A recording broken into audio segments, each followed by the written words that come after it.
سعودی عرب کے شاہ سلمان بن عبدالعزیز نے کہا ہے کہ ان کا ملک اقوام متحدہ کے بانی ارکان میں سے ایک ہے اور وہ اس عالمی ادارے کے مقاصد اور اصولوں پر کاربند ہیں جن کا مقصد بین الاقوامی امن و سلامتی کو برقرار رکھنا ہے۔ وہ تنازعات کو پرامن طریقے سے حل کرنا چاہتا ہے۔ وہ ممالک کے اندرونی معاملات میں عدم مداخلت کا حامی ہے اور ان کی خود مختاری اور آزادی کا احترام کرتا ہے۔ وہ بدھ کے روز اقوام متحدہ کی جنرل اسمبلی کے 76ویں سالانہ اجلاس سے ویڈیو لنک کے ذریعے خطاب کر رہے تھے کہ سعودی عرب نفرت اور اخراج پر مبنی انتہا پسندانہ نظریہ، دہشت گرد گروہوں اور فرقہ وارانہ ملیشیاؤں کی کارروائیوں کا مقابلہ کر رہا ہے۔ یہ انتہا پسند دہشت گرد گروہ لوگوں اور قوموں کو تباہ کرتے ہیں۔ شاہ سلمان نے کہا کہ ایران ایک ہمسایہ ملک ہے اور سعودی عرب کو امید ہے کہ اس کے ساتھ ابتدائی مذاکرات سے اعتماد کی فضا پیدا کرنے کے لیے ٹھوس نتائج برآمد ہوں گے اور بین الاقوامی قانونی اصولوں اور قراردادوں کی پاسداری کی بنیاد پر دونوں ممالک کے عوام کی امنگوں کے مطابق دو طرفہ تعاون اور تعلقات کی راہ ہموار ہوگی۔ وہ اس امید کا اظہار کرتے ہوئے کہتے ہیں کہ ایران دوسرے ممالک کی خود مختاری کا احترام کرے گا اور دہشت گرد گروہوں اور فرقہ وارانہ ملیشیاؤں کی حمایت سے دستبردار ہو جائے گا۔ شاہ سلمان نے مزید کہا کہ مملکت مشرق وسطیٰ کے خطے کو بڑے پیمانے پر تباہی پھیلانے والے ہتھیاروں سے پاک بنانے کی اہمیت پر زور دیتی ہے۔ وہ ایران کو جوہری ہتھیار تیار کرنے سے روکنے کے مقصد سے بین الاقوامی کوششوں کی حمایت کرتی ہے اور ایران کے جوہری ہتھیاروں کے حصول کے لیے اقدامات پر اپنی گہری تشویش کا اظہار کرتی ہے، کیونکہ یہ اس کے عالمی برادری سے کیے گئے وعدوں کے منافی ہیں اور اس کے ہمیشہ سے اعلان کردہ موقف کے بھی منافی ہیں۔ اس کا جوہری پروگرام تو پرامن مقاصد کے لیے ہے۔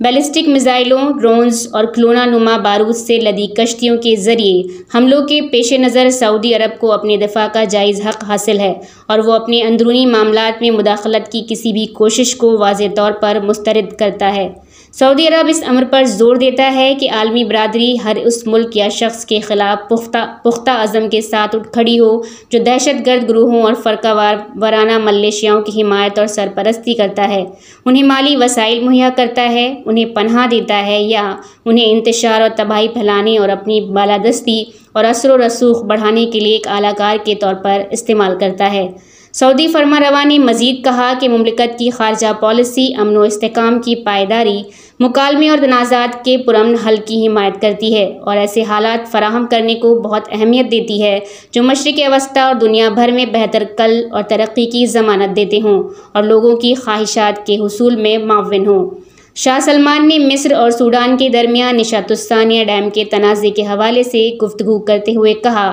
کہ سعودی عرب اس مسئلے کے ایسے حل کی کوششوں کی حمایت کرتا ہے جس کے نتیجے میں دونوں ملکوں کے آبی حقوق کا تحفظ ہو۔ انہوں نے اقوام متحدہ کے زیر اہتمام لیبیا اور شام میں جاری بحرانوں کے پرامن حل اور افغانستان میں امن و استحکام کے حصول کی تمام کوششیں بروقار لانے کی ضرورت پر زور دیا اور جنگ زدہ افغانستان کے تمام طبقات کے حقوق کے تحفظ کو یقینی بنانے پر بھی زور دیا۔